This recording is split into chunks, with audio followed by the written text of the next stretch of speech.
मोदी जी की सरकार ने टैक्स पेयर्स के पैसों पर सांसदों की मौज ही कराई है, क्योंकि ऑपरेशन सिंदूर के बाद पाकिस्तान और पाकिस्तान समर्थित आतंकवादियों के खिलाफ दुनिया भर में भारत सरकार ने प्रतिनिधि मंडल को भेजे। पर बात तो यह है कि उन प्रतिनिधि मंडलों ने 33 देशों में जाकर क्या कहा, क्या सुना, किनसे मिले और इस मुहिम का क्या फायदा हुआ, यह किसी को नहीं पता है।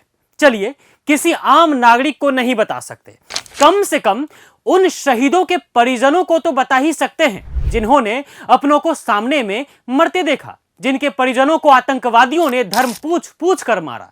क्या उनका भी हक नहीं है? 33 देशों की यात्रा पर गए प्रतिनिधि मंडल में शामिल सांसदों को सरकार ने फर्स्ट क्लास में ट्रेवल करवाया, 5 स्टार होटलों में ठहराया गया, उन देशों में मौजूद इंडियन एम्बेसीज में खाना पीना हुआ, टूरिस्ट स्पॉट घूमे, लेकिन बात क्या हुई ये अभी तक सामने नहीं आया है। मोदी जी जब सांसद इतने देशों की यात्रा करते हैं, खासकर करदाताओं के पैसे पर, तो उन्हें पहलगाम के शहीदों जैसे गंभीर मामलों में हुई चर्चाओं, उनसे निकले परिणामों और उठाए गए कदमों के बारे में जनता, खासकर प्रभावित परिवारों को जानकारी देनी चाहिए थी। लेकिन हो रहा है इसका उल्टा। परिणामों की खबरें तो नहीं, लेकिन बीजेपी नेताओं की अंतराक्षरी के वीडियो जरूर सामने आए हैं।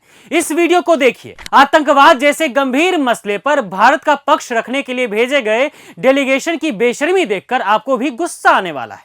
इस मोहतरमा को देखिए, इनका नाम है रेखा शर्मा। ये है बीजेपी की नेता और राज्यसभा सांसद। ये AIMIM प्रमुख असदुद्दीन ओवैसी के अलावे कई और नेताओं के साथ पहुंची थी अल्जीरिया, आतंकवाद के खिलाफ भारत का पक्ष रखने। यहां इन्होंने क्या पक्ष रखा है, सुनिए जरा।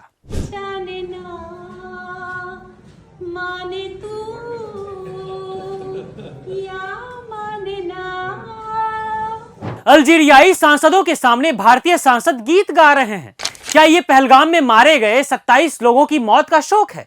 क्या ये उन सभी मौतों का मजाक नहीं है जो आतंकियों ने ले ली थी? देखिए, जैसे मोदी जी हैं वैसे ही उनकी पार्टी बीजेपी के नेतागण हैं। सरकारी पैसों की बदौलत विदेशी टूर पर जाना और मौज लूट कर आना, आतंकवाद, पाकिस्तान, ये सब तो बहाना है मौज लूटने का। लेकिन मोदी जी, आप याद रखें कि देश की बागडोर आपके हाथों में है। देश जिन करदाताओं के पैसे से चलता है, उनका हक है कि आपकी सरकार कर क्या रही है ये जानने का।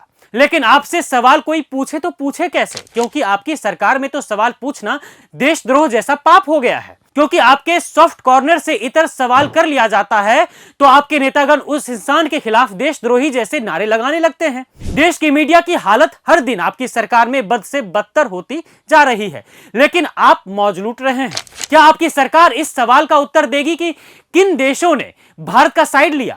क्योंकि जो बातें हो रही हैं उस हिसाब से कहा जाए तो किसी भी देश ने पाकिस्तान की आलोचना नहीं की है। सभी ने आतंकवाद की आलोचना करके औपचारिकता निभा दी, बस। दूसरे अर्थ में अगर इस बात को समझा जाए तो यह हो सकता है कि परिणाम शून्य निकला है। किसी भी देश के राष्ट्राध्यक्ष, प्रधानमंत्री या फिर राष्ट्रपति भारतीय डेलीगेशन से क्यों नहीं मिले? आखिर क्यों? इसका जवाब आपकी सरकार के पास है मोदी जी।